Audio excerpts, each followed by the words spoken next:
jiraad oo ku saabsanaa arrintii maalin dhaweyto qobadii guddigii alalahaa uu soo qiimeynaya degmada Garbaharey oo ku saabsanaa Garbahareyna inay tahay nabad Garbahareyna ay tahay meeshii deegaankii deegaan doorashada 12aad meeshii kaligeed ah oo ayna weli ka dhicin warshadaas marka iyo isbedelka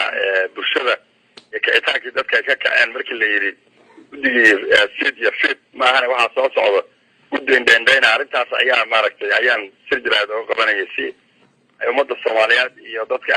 arrimaha Soomaaliya oo ololeeyo beesha caalamka iyo ra'iisul wasaaraha ayaan maaragtay u iftiiminayay in ay tahay arrin maaragtay aanan mudnaan iyo hadafka xilliga taagan ayna munaasab ahayn digaas shacabka gado iyo guud ahaanba dadka Soomaaliyeed walaac badan ay ka muujiyeen haddii aad ka qayliseen oo ka cabateen sababta ilaa hadda uu ra'iisul wasaaraha iyo Jubbaland ay ugu dhagan tahay guddigaas gado loo diro maxay tahay guddigan sid iyo fit kullayba waxaan u malayn ra'iisul wasaaraha ayaa hormuud waa doorashooyinka kullayba asaga ayaa la weydiin doonaa waxa sababay annaga Jubbaland annaga ayaa gobolka ugu ballaaran ah Jubbaland oo garanaysa kullay mas'uuliyadda iyo maamulka iyo nidaamka meesha uu qaraaf ka bilowday taas marka waxaa la su'aalayaa doorashada hogaamiyaha asaga ka hormuudna ka ra'iisul wasaaraha sababla la weydiinaya gobolka gado gaar ahaan Garbaharey aad hadda aad ku sugan tahay gudoomiyana ka tahay meelaha ugu amniga badan weeyaan sida la sheego Jubbaland ama waa meelaha ugu amniga badan maxaa hortaagan ilaa hadda guddiga doorashooyinka ma la xiriirteen ma tiraadeen deegaankii dadkaba diyaar idin yihiin inaad timaadaan oo doorashada qabataan annagu waxa weeye wax kaas horta noqosaysan ma jirin laakiin waxa sida goonida ah qaladku ma ahan annaga mid xaqna ka yimid bal hal isweydiyo 17 September oo Soomaaliyeed iyo 16 Baydhabo iyo shirkii guud oo ra'iisul wasaaraha hogaaminaya oo gobolka yimid asagoo gobolka markuu indheynayay habkii doorashada loo qaban lahaa asagana markaa kadib ay ugu soo diray afartii dowlad goboleed ayagana ay imaadeen markay imaadeenna ayagana ay mareen Kismaayo markay mareen Muqdisho ay tageen kadibna ay ra'iisul wasaaraha u tageen ku wareejiyeen documentigii asagana uu afkiisa ka sheegay meesha ugu nabad weyn Soomaaliya gado gaar ahaan Garbaharey arrintaas oo dhan waxaan u malayn kulay su'aasha jawaabteeda waxa iska la ra'iisul wasaaraha Xuseen Roble haddii saan ay xaaladda ku sii socoto guddigii doorashooyinka heer federaal iyo heer maamul goboleedba ay tegi waayaan Garbaharey oo kamid ah goobaha loo cayimay doorashada deegaan doorashada labaad maxaa tala kala ma jirto deegaan doorashadu waxa weeye horta gobolkan waa gobolka ugu ballaaran gobolka Soomaaliya markii la fiiriyo juqraafi ahaan waa gobol aad iyo aad maaragtay bari baan ka weyn inta kale waxa weeye markii Jubbada Dhexe iyo Jubbada Hoose la isku daro asaga ka weyn gobolkan laba xuduud buu leeyahay gobolkan waxa weeye laba weyn buu leeyahay gobolkan waa gobol macnaha oo laga maarmi karin Soomaaliya inay ka maarmi karin gaar ahaan Jubbaland ay ka maarmi karin bulshada ku noolna waa 2 milyan iyo 500 iyo abab taasi marka taalo doorashada Soomaaliya waxay konfursiga oo qasab ay ku tahay in Soomaaliya doorashada ka dhacaysa inay 16 kaas xildhibaan ummadda Soomaaliya ka kooban yahay ma dhici karto doorasho anaga aan ku jirin hadee mana filayo aniga fikirkeyga ma weligeyba aniga habkaas ma fikirinba waxaa jirtay guddiga qiimeynta markay ka yimaadeen Kismaayo inay la kulmeen ra'iisul wasaaraha deetana markii kale la sheegay inay Garbaharey tagaan oo ciidamo ka celiyeen arrintan maxaa ka jira waa saxaba kama jiraan markii annaga ay guddiga qiimeynta ah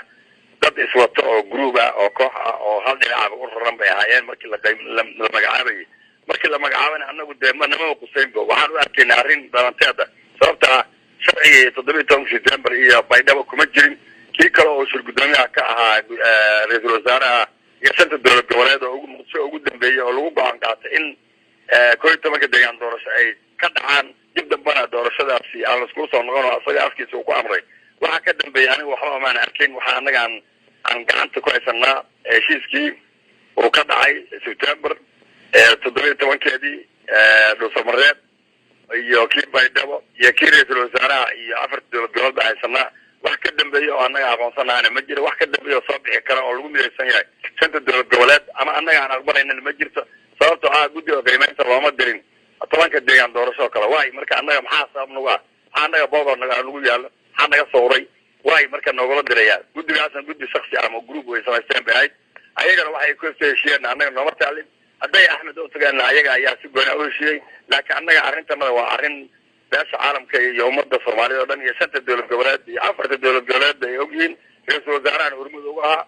asaga ayaa yimid afkiisuna ku sheegay iyo afar dowlad goboleed waa documentary taariikh bay horta u galaysaa ma garat doorashada ka weyn midda kale ma ahan aniga beesha caalamku iyo waxaan arrintan waa arrin lagu wadaysiyey qof ka bixi kara male maantana shalay hadduu yidhi doorashada waa lagu qaban karaa maantana inuu yidhaha laguma qabanaya asaga unbay hooyi aaba leedahay aniga ra-iisul wasaarahanagii waa ra-iisul wasaaranaga sharafta kusoo dhaweynay haddana diyaar waxaan nahay inaan soo dhaweyna asaga iyo labada guddiba doorashadan ay maaragtay wakti dhow ku dhamaato insha allah waxaan rajaynaynaa doorashadu way dhacaysaa ra-iisul wasaarahana waxa weeye waa ra-iisul wasaarahanagii annagu waxa weeye horena iyo gadaal iyo dhan iyo wax walba markaan fiirina maanta haddii ceeb doorashada ay ka dhacdana asaga iyo aaba iyo hooya dhehaysaa haddana ma filayo in maaragtay wax khilaaf weyn uu jiro ra-iisul wasaaraha waa soo dhaweynaa iyo labada qaybood oo guddiga heer federaal iyo heer goboleedba doorashadana way dhici doontaa insha allah hadduu ilaahayno